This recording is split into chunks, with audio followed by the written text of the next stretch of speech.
Good afternoon. This is Brian Shannon from Alpha Trends Blogspot. It's Wednesday, October 25th, 2006. Markets just closed, and the S&P closed at another new high for the year today. So we had the Federal Reserve come out, and they didn't make any change to monetary policy, as I'm sure you're aware. More importantly, it didn't knock the market down, at least not today. A lot of times there's a 2 to 3 day, maybe 1 to 2 actually day delay to a Fed action. So I think we remain in high caution area, mainly because we have this extended market like we've been seeing for the last couple months. But typically after a Fed announcement, the market takes a day or two to digest the statement and then decide which way it's going to go. Now, there's no reason at all to think that it's going to fail here. Looking at the 10-minute time frame, again, we continue to hold prior levels of resistance near that 137.50 level. 137.60 probably is more accurate, but we held in there. We tested intraday a little bit in there, but all in all, the market did close higher and near the highs for today, for the day. If we take a look at the 1 minute time frame, you'll see that we twice had a test of the daily R2 level. First, right after the meeting, and they announced their decision, and then we had that quick, sharp sell-off. But then the buyers came back in and saved the day, and we closed up close to that level again. So excellent day for the S&P 500. Nothing's changed as far as trend, obviously. You can see a very strong uptrend that's holding this rising 10-day moving average. So innocent till proven guilty. We are extended, so just be extra cautious with those stops.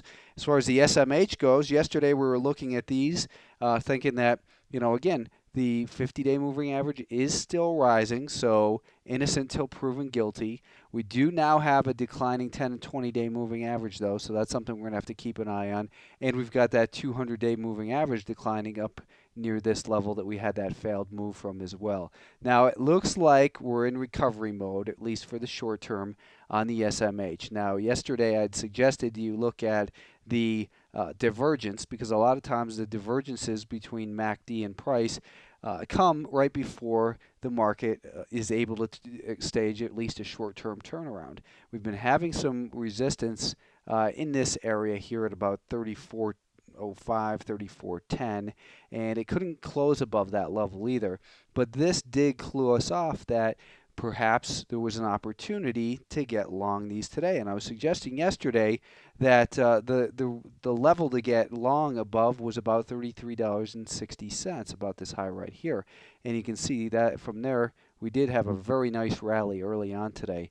Hopefully you guys were able to capture some of that. I was, and it was a nice quick rally for these SMHs. And it came right up to these recent highs that we've been looking at as well. So late in the day, we had it break past there. So on the short-term trend, it now appears as though the buyers are back in control. For as far as support goes, I would say your best level at this point is right down near about $33.70, just above that 5-day moving average that's starting to flatten out. And you can see the other moving averages are flattening it out and heading higher as well. So now I think your stops, if you're long, go underneath there. Below 33.70 even, I think we're probably going to break back down, and it could get ugly. So, but for now, we've got a daily chart that's in an uptrend, possible resistance up near about 34.5 from those 10 and 20-day moving averages. So it's still a high-risk trade, and I'm not sure there's a tremendous amount of upside. I sold my SMHs, but possibly setting up for a little bit more upside. The Qs, the Nasdaq 100 Trust, kind of a much choppier session in there. But on the daily time frame, it really didn't do any damage at all. We still are in this very healthy uptrend. The best support still seems to be down near about that 41.60 level, and maybe we'll get a test of that, maybe we don't.